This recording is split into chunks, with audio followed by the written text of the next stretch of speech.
Hey there, it's Joe Sonically Disruptive. So I have a hypothetical situation for you. Let's say you're a huge fan of progressive metal. That's all you want to listen to. That's all you care to listen to. On the other hand, your spouse, be it your boyfriend, your girlfriend, whatever the case may be, is a huge fan of 80s British new wave. How can you make this work? How can you possibly coexist? How can you go on a long car trip and both enjoy yourselves? I have the solution to that problem, and it is Voyager, Colors in the Sun. Both can listen to this again and again and again all the way through and enjoy it equally.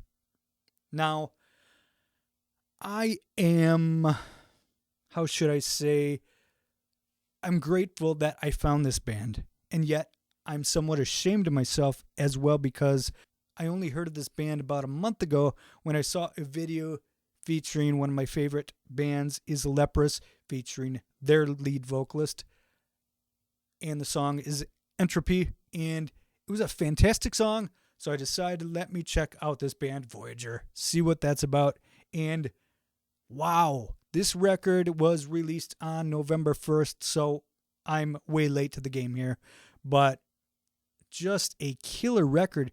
Now, this is what you get if you mix Periphery with Duran Duran. If maybe you mix Haken and you tie that in with some Tears for Fears, something along those lines, it seamlessly and masterfully blends progressive metal with this very poppy, very hooky, very 80s-like new wave music.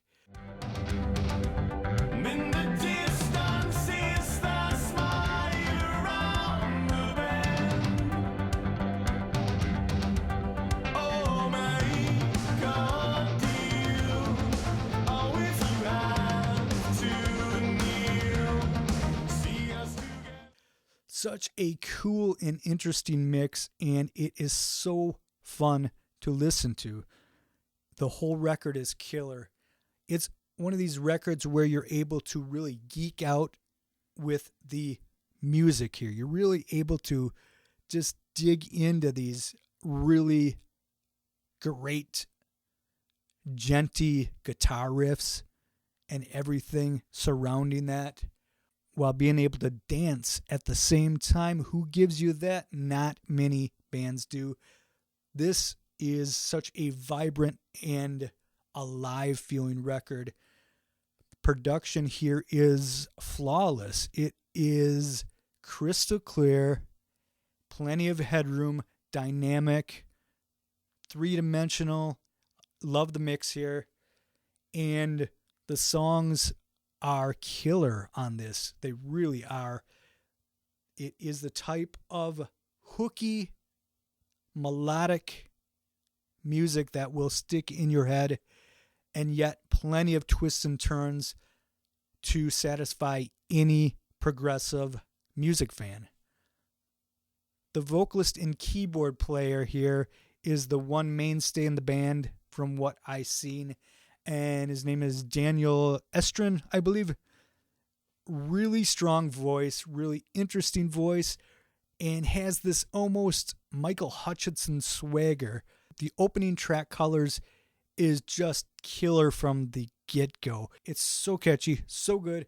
It's going to stick in your head, and you're going to be very happy that it does stick in your head. While songs like Reconnected really show the band's heavier, more progressive side, while still bringing in elements of that power pop that we had discussed. Forced to look into your eyes. It's far too late to prophesy. The end is in a damaged shell. Protagonist of all ourselves.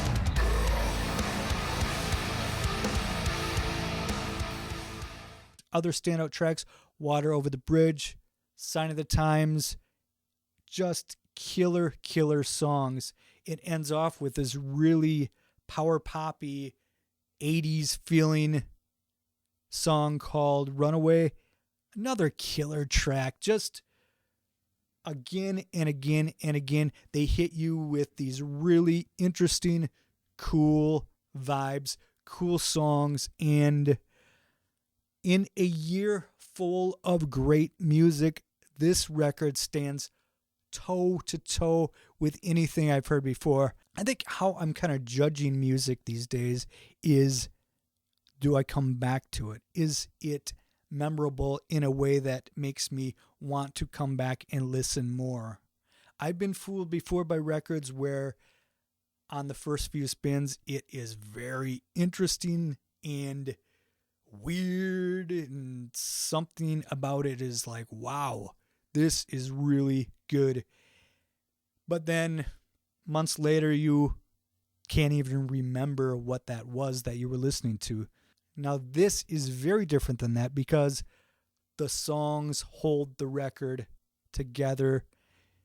Any way you did the instrumentation on here, the songs would be strong. You could strip this down to just an acoustic guitar and you're still going to have great songs. But when they throw in all the synths and they throw in these heavy gent guitar riffs, it makes for a excellent listening experience. Yeah, I can't recommend this record highly enough. Yeah, Voyager, Colors in the Sun. Seriously, give this a listen and go out and buy this record. Definitely a candidate for Record of the Year from my standpoint. Anyway, tell me what you think about this record. Do you like it? Do you love it? I think those are your only two choices. I don't think you could dislike it. Almost impossible. If you do dislike it, I think you're part of the problem with society. Looking at you. Okay, so that's all I got for you. Thanks for watching. See you.